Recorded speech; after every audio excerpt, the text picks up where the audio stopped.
Imagine living your life after 50 and feeling energized and excited about your future. Welcome to the Women in the Middle podcast, the podcast for women who are ready to figure out what they want and create the life they deserve. Here's your host and master certified life coach, Susie Rosenstein. Hey there, today we're talking about your bucket list and a better way to think about it that is way more fun. Let's go. Welcome back to the podcast Women in the Middle with over 1 million downloads and counting. I'm your host, Susie Rosenstein, your master certified coach, midlife mentor, and I am so glad to be here with you again. Okay, my friend, there is a lot to this aging and midlife phase of life. Some of it I find so motivating and inspiring, and some of it I find a huge turnoff. Today's topic is one of those things. So now that I've got your attention, before we take a deep dive into the bucket, just quick, I want to make sure you know about a couple of new ways to have more fun with what's going on in my coaching world. The first opportunity is perfect if you're ready for a breakthrough. If this speaks to you, then you are going to want to grab one of the 2 breakthrough calls that are available now. They're affordable and powerful. So imagine having a private 2-hour coaching call to get clear about what's holding you back and confident about your next steps forward. Limited spots are available, so book now. Go to my website at susierosenstein.com and click the Coaching and Workshops tab, and you will see breakthrough calls listed there. The second opportunity for you is if you want an inspirational break. I want to invite you to joining us on our upcoming Connection Cruise in February 2024. The deadline is coming up fast, so join me and some amazing midlife gals on this fun 4-night getaway in the middle of winter. Perfect timing, right? Who needs a cruise in the summer? I need to get out of here in the winter. So send me an email and get all the details at info@susierosenstein.com. Just put cruise in the subject head. There are limited spots, so make sure to take action now. Okay, now let's dive in. As a midlife possibility coach, I am deeply immersed in all things midlife, and as you might imagine, I talk to a lot of amazing midlife women, much like yourself. I am keenly aware of what I like to call time sensitivity, and that is alive and well. You know when you catch yourself being extremely aware of your age, like sometimes you think you're fine and you're cool about it, then all of a sudden something pops into your head and you're like, oh my God, I'm that old? That means I only have X amount of time to do this, or I have X amount of time to do that. I'm running out of time. So the thing is, when you catch yourself being extremely aware of your age like this, you also have some ideas about what you're making that mean for you, and it's usually negative and it's usually urgent. Like if you're running out of time to do what you want and you've got pressure not to have regrets and fear that you just might die too soon. It's all this fun stuff, right? And as usual, you're not alone. But spinning about this fear that you're going to die too soon and this pressure not to have regrets, it's a lot. It's a lot. So it's no surprise that it can really wear on you and create, like I said, create stress. And that's where this annoyance comes from for me. The bucket list concept. Now, I know it sounds like a good thing. Getting clear about what you want to do before you die, that sounds good. But what this concept is about, it's before you kick the proverbial bucket. In fact, that's exactly where the term bucket list comes from. The term was first used in 1999, not even that long ago. Somebody named Justin Zackham, an American and British screenwriter, used it in his screenplay for the 2007 film, The Bucket List. Apparently, he based it on his own personal list. Like he had one called Justin's List of Things to Do Before I Kick the Bucket, which apparently then he shortened to Justin's Bucket List. And that's what I read. That's how it all got started. Now, as a woman in the middle, I bet you've undoubtedly heard of the bucket list. I think most of us have. It's typically defined as a number of experiences or achievements that a person hopes to have or accomplish during their lifetime. And you hear it more and more as you age, especially after 50 and 60, especially with this time sensitivity thing happening. It is so common at your age, at my age, to think about things to do before you die. Now, if you're a regular listener of the podcast, you know that I love regret proofing. That is doing, saying, trying, experiencing everything you can to make sure that you don't have regrets, to be really mindful of it. I love thinking about what you really want to do and what experiences you want to have in your life.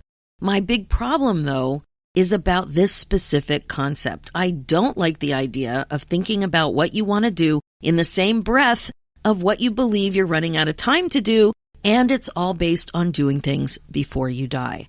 So my challenge to you today is to change your mindset. What might it be like to change the way you think about doing things that are priority and probably a joy for you to do without thinking about death? What if you focused on what you want to do, period? That is, you focus your thoughts around what you prioritize in your life, the way you want to be intentional with your time and resources. The result is what I'm calling the unbucket list. This unbucket is about filling, not emptying. The unbucket is about abundance, not scarcity.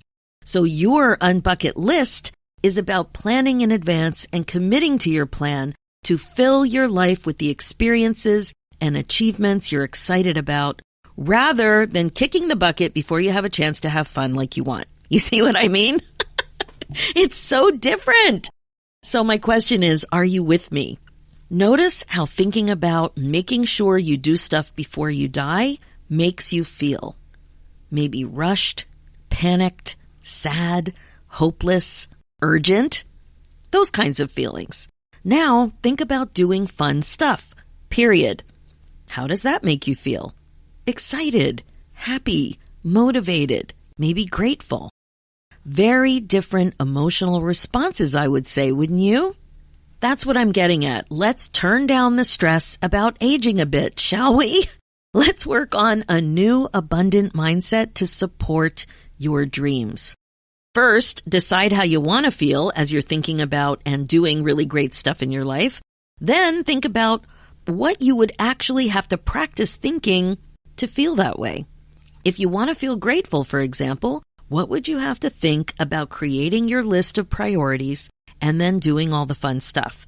Here are some suggestions of thoughts that might work, but you know how it goes with thoughts. You got to try them on and see if whatever you're thinking is creating the feeling that you're looking for. So perhaps one of these. I love that I'm prioritizing myself this way. I'm open to the idea that I have the perfect amount of time to do what I love. I'm excited to be able to commit to this amazing plan. Or this one, I'm so grateful that I'm planning this trip that I've wanted to take for 30 years. Now, these are just examples, but I think you get the point.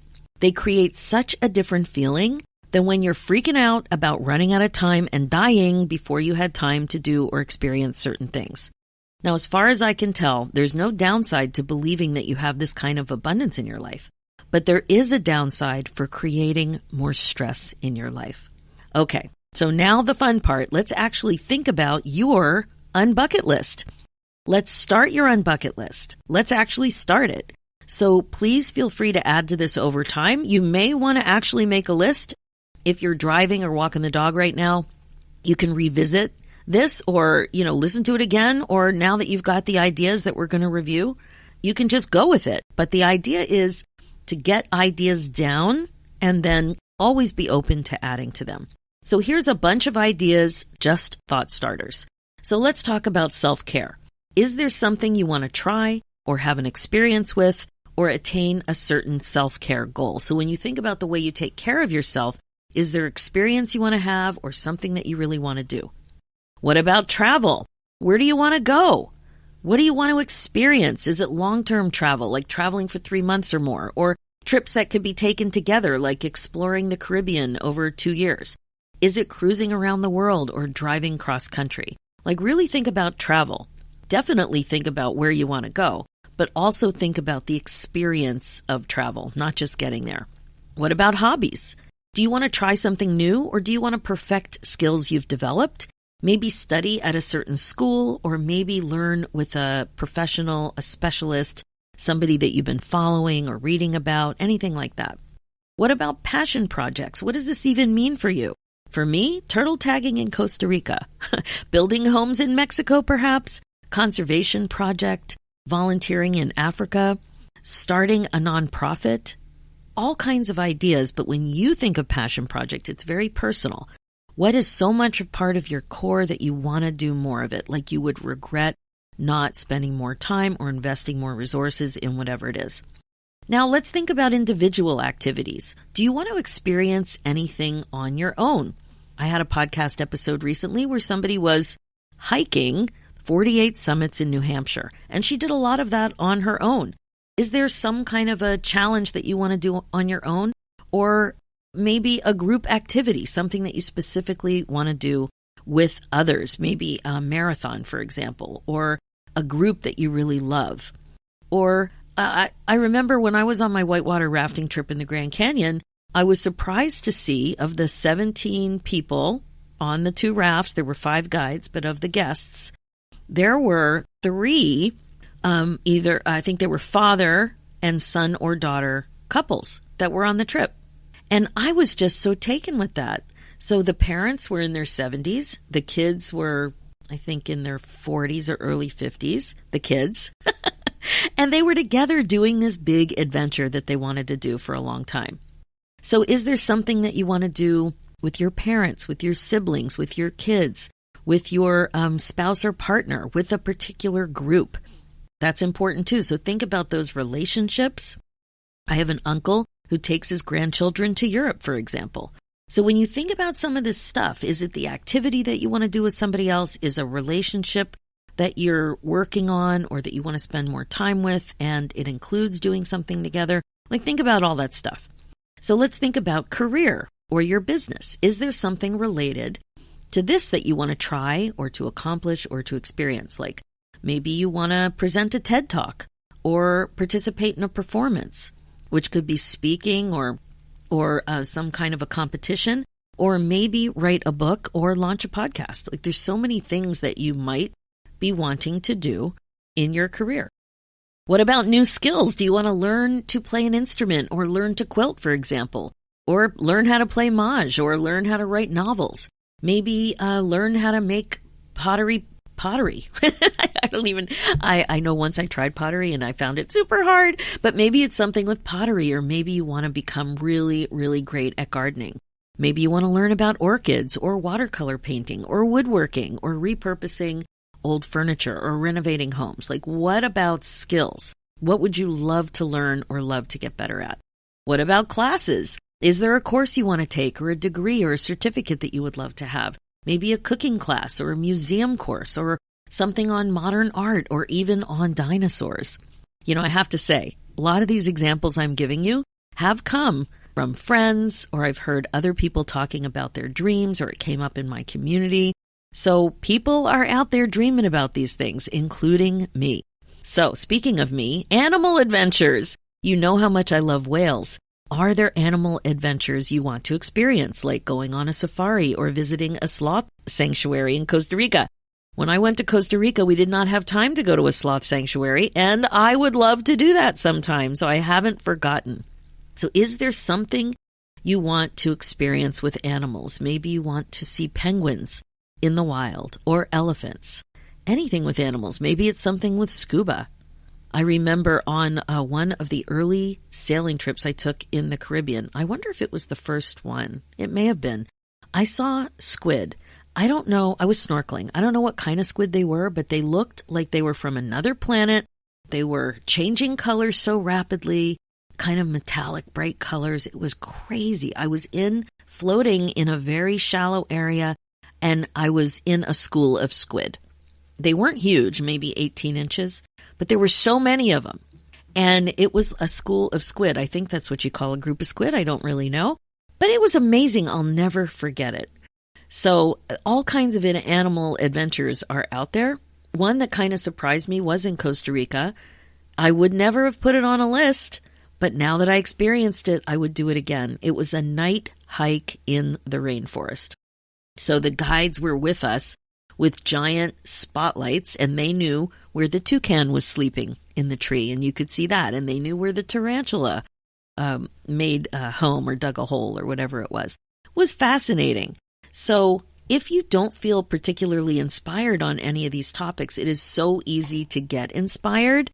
There are so many books and so many ways to find things online where you can just see lists of things. and get amazing ideas. So speaking of Costa Rica, that always reminds me of eco-adventures. What about that? Either traveling or volunteering, there's something called ecotourism, and that can be very inspirational. What about city adventures? It's not my favorite thing, but some people love cities and they love exploring cities. So is there a city that you're fascinated with or you want to vacation to, or perhaps even live there for a short time, maybe a season or a whole year? So many interesting things with your favorite cities. You could even learn a language, right? That could be something that you might want to do. What about a short-term adventure? I'd like you to think about short-term adventures and longer-term adventures. Is there something short, a few days, a week, that you've always wanted to do? Could even be an afternoon. Or something that's more of an investment of time and money that you're fascinated with. Like I mentioned, living in another city or another part of the world, more of an immersive situation. If you're an entrepreneur, do you want to have a laptop lifestyle for a year or two and start working while you're traveling? I have a friend whose son is doing that right now, traveling all over the world. They might stop somewhere for a couple of months and work from there. It's unbelievable what is possible now with so much work being able to be done online as long as you have good internet. So these kinds of things need more planning. But it's interesting to think that there are some experiences you can have in a relatively short period of time. And sometimes you can use it as a pilot test. If you love it, you can plan for a longer experiences. So this list can go on and on once you really open yourself up to what is possible. What is actually possible? Work on that mindset to allow, whoops, I'm bumping things and bumping the mic and bumping my rings. Sorry about all that noise. I'm flailing about over here. But this idea that once you work on your mindset to be open and to allow yourself to actually lean into what you want, what's important for you, what your priorities are, the sky is the limit. So you have to work on your mindset to appreciate the reality of what's actually possible and then work on creating more of that feeling state that will help you lean into the amazing life that you are ready to start planning for. And an unbucket list is the perfect way to start. Now, I get so excited about this stuff. I really do. I think you can tell because I'm flailing about. But there is one more thing I want to mention. So once you get going and come up with an actual list, your unbucket list starts to take shape. I would like you to take a good reflective look at it and really check in with how you feel. What comes up for you as you see what's on your list? What patterns do you see? For example, is your list largely full of travel or experiences or people? And then what kind of priorities do you notice? Are some things more important than others? Like, would you actually regret some of these ideas if you didn't prioritize them, if you didn't make them happen? So what's coming up for you as you're looking at your collection of dreams, really? So this reflection, this self-reflection, will help you get a better sense of who you want to become. Like, you want to become a woman who does all this stuff, and what you really, really, really want in your life. It's a start to appreciating your priorities. It really is. You'll see it. You'll see it there. And you don't need to rush the creation of the list. That's why I said you can add to it all the time. You might even want to dedicate a whole journal to it. I bet there's even books out there that are meant for this. There's books and things, all kinds of support. There might even be an app. I have no clue. But, it could just be a notebook. It could be a doc on your computer, whatever is easy for you to access. Because when you're inspired and you get some clarity around something that you'd really love to try, it's important to write it down because we know us, we forget stuff. And it is so easy for us to poo-poo something away because of ideas that'll never work. It's too expensive. It's too hard. So watch out for all that stuff. Now, my last idea for you is about commitment. I'd like you to consider making a declaration to yourself, a commitment to yourself. What is the promise that you will make to yourself about honoring your ability to create these dreams, to create movement toward these dreams, to create these experiences for yourself? So it might be some kind of a thought like this. which I'd like to call it a declaration, like I declare. Now, you can tell somebody this. You can, for sure, I want you to write it down. So here's an example. I will plan in advance and commit to my plan to fill my bucket full of experiences I want to have in my life on purpose. So I'll say it again. I declare that I will plan in advance and commit to my plan to fill my bucket full of experiences I want to have in my life on purpose. And then, to make it really like a declaration, my name is Susie Rosenstein, and this is my bucket list. The date is blah-de-blah. A helpful thought that I have is blah-de-blah. And when I think that thought, the helpful feeling is blah-de-blah. You see what I mean? So my name is, the date, the helpful thought, the helpful feeling to support your declaration. So that's what I have for you today, and that's a wrap. Your unbucket list is waiting for you to fill up. It really is. If you want some more ideas and prompts, just head to the Google. It's waiting for you. There are all kinds of posts and articles written about bucket lists, but you have the secret to how to make things way more fun. The solution is your mindset around your unbucket list. That's the way we roll. And this is a fun topic to play with. So I hope you have fun with it. And I hope you really do open yourself up to what is possible for you. Okay, that's it for this episode. As you know, this podcast is all about how to love your life again after 50. It's really all about coaching you to be more intentional and to incorporate mindfulness into your life as a regular practice. This is how you put yourself on your agenda. My focus as your midlife coach is to help you get unstuck, clear, and focused on your current values and priorities so you don't have regrets. I can help you create the success you're looking for. That's why I created the Women in the Middle Academy, with you in mind, because it's a warm, supportive, and fun coaching community of like-minded women who grow forward together so you feel great about your roadmap to a more fun, meaningful, and regret-free chapter. Email me your questions and let's talk about it and see if it's for you. Go ahead and book your free, no-obligation momentum call at www.womeninthemiddleacademy.com. And if you want to take the podcast conversation to a whole new level, join the Women in the Middle Podcast Club by heading over to SusieRosenstein.com and clicking on the Podcast Club button. And if you're interested in cruising with me in February 2024, the Connection Cruise is waiting for you. Email me at info@SusieRosenstein.com and put cruise in the subject line, and you'll get an email with next steps. Act fast, limited spots. And finally, for show notes and links, head over to SusieRosenstein.com and click the podcast tab and look for episode 327. Thanks so much for listening. It's time for you to put yourself first, one thought at a time. I'm Susie Rosenstein, and I'll talk to you next week.